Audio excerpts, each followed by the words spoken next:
बेटियां दो कुलों को महकाती हैं। विवाह के बाद पहली बार मायके आई बेटी का स्वागत सप्ताह भर चला। सप्ताह भर बेटी को जो पसंद है वो सब किया गया। वापस ससुराल जाते समय पिता ने बेटी को एक अति सुगंधित अगरबत्ती का पुड़िया दिया और कहा कि पुत्री, तुम जब ससुराल में पूजा करोगी तब यह अगरबत्ती जरूर जलाना। माँ ने मंद स्वर में कहा, बिटिया प्रथम बार मायके से ससुराल जा रही है तो भला कोई अगरबत्ती जैसी चीज देता है। पिता ने झट से जेब में हाथ डाला और जेब में जितने भी रुपए थे वो सब बेटी को दे दिए। ससुराल में पहुंचते ही सासू माँ ने बहू का बैग टटोला और पूछा कि तुम्हारे माँ बाप ने विदाई में क्या दिया। कुछ विशेष न मिलने पर उनकी नजर अगरबत्ती की पुड़िया पर पड़ी। क्रोधवश सासू माँ ने मुंह बनाकर बहू को बोला कि कल पूजा में यह अगरबत्ती लगा लेना। सुबह बेटी पूजा करने बैठी तो अगरबत्ती का पुड़िया खोला तो उसमें से एक चिट्ठी निकली। लिखा था, बेटी, यह अगरबत्ती स्वतः जलती है मगर संपूर्ण घर को सुगंधित कर देती है। इतना ही नहीं, आजू बाजू के वातावरण को भी अपनी महक से सुगंधित एवं प्रफुल्लित कर देती है।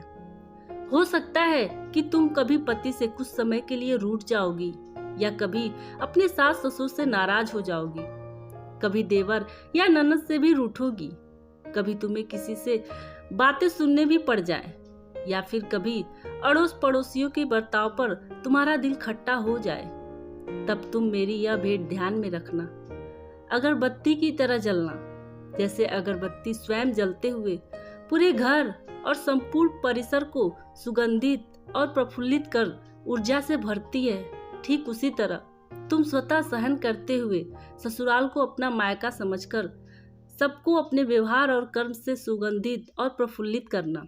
बेटी चिट्ठी पढ़कर फफक कर रोने लगी। सासू माँ दौड़ कर आई। पति और ससुर भी पूजा घर में पहुंचे। बहू रो रही थी। अरे हाथ जल गया क्या? पति ने पूछा। क्या हुआ ये तो बताओ, ससुर जी बोले।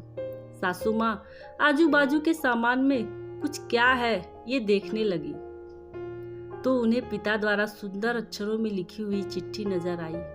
चिट्ठी पढ़ते ही उन्होंने बहू को गले से लगा लिया और चिट्ठी ससुर जी के हाथों में दे दी। चश्मा न पहनने की वजह से चिट्ठी बेटे को देकर पढ़ने के लिए कहा। सारी बात समझते ही संपूर्ण घर शांत हो गया। सासू माँ उच्च स्वर में बोली, अरे यह चिट्ठी फ्रेम करानी है। ये मेरी बहू को मिली हुई सबसे अनमोल भेंट है।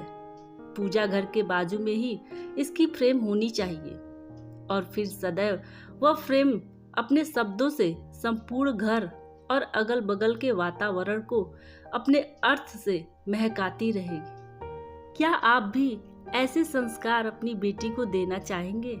बेटियां दो कुलों को महकाती हैं। दोस्तों, ये छोटी सी कहानी आपको कैसी लगी कमेंट में जरूर बताएं। वीडियो पसंद आई हो तो लाइक और शेयर करें।